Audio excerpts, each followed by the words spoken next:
আমরা সুখের জন্য সারাদিন দৌড়াই, সুখ কিন্তু আজ পর্যন্ত আমরা কেউ চোখে দেখি নাই। দেখছেন না, নারী বলবে না পুরুষ বলবে, না সন্তান বলবে না বাবা বলবে। কেন জানেন?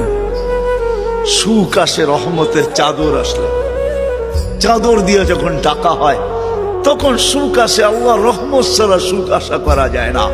আর আল্লাহর রহমত মুহাম্মদুর রাসূলুল্লাহ ছাড়া পাওয়া যায় না, না না না না না।